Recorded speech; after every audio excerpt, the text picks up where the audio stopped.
So let's continue.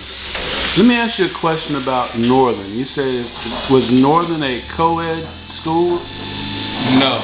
So they essentially separated young men and young ladies, and the young ladies that had good grades were sent to Northern in this region?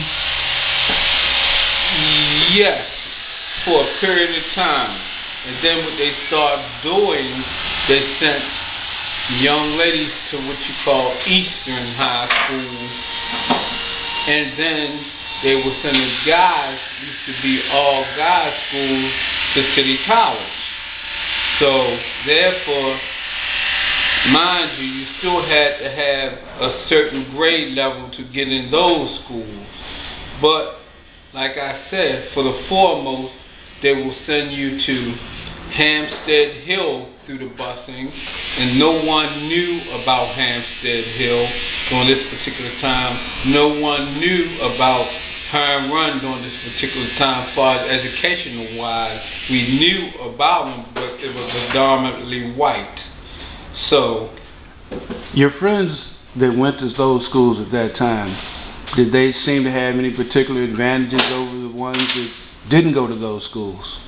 Well, I really don't think so. I think they did it by zoning during this particular time when they first started busing. They didn't know which way to carry it, through the grades or through we have to have someone to integrate these particular schools because they wasn't integrated at that particular time.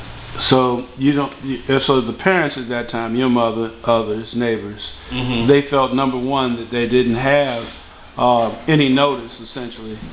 More importantly, it wasn't clear why one child was being sent to an area versus another. Is that correct? Well, you are correct, but we got a letter just before school started. When you say just before, this is 30 years ago, but... Right, I would say at least 3 weeks prior to school starting, we would receive a letter, and they would tell us what school that we was accepted to and what school that we weren't. So everyone would sit around and wait and find out what school you was going to. You had no prior notice of what school you would go to. You would just get a list and you fill the list out and hoping that you would make it to a school. I see. So let's fast forward to now. The children that were busing are now the parents and the grandparents of this particular community. What do you think the overall effect was?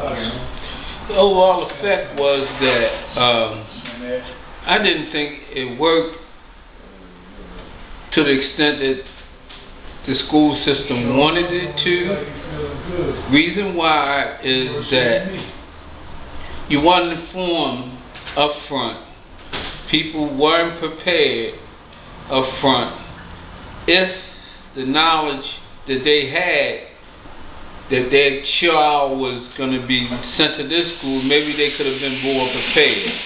Now you have 2 generations that went to one school all their life through my lifetime, and we didn't have the correct materials.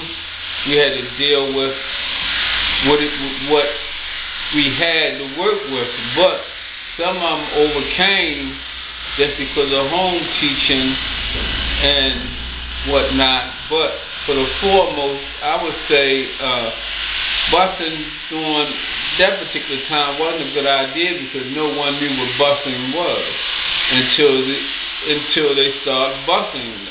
You just get a letter in the mail and say you're going to this school. So in other words, it was kind of like a paternalistic thing where people essentially just told you what was going to happen and you were just required to show up and be a part of it. Simple as that. You had no really choice, but like I said, out the handful of schools that I named, Home Run, and that was predominantly white. That's when they started busing to because the school system says that you can attend Herring Run now. I'd like to ask a question about this location where we are now. We're in the 1500 block of Caroline. You and I both live on the Caroline Street. Here's a question I want to ask. Herring Run, which is located on Moravia Road, and then you have Dunbar down the street, and what I would, just a second.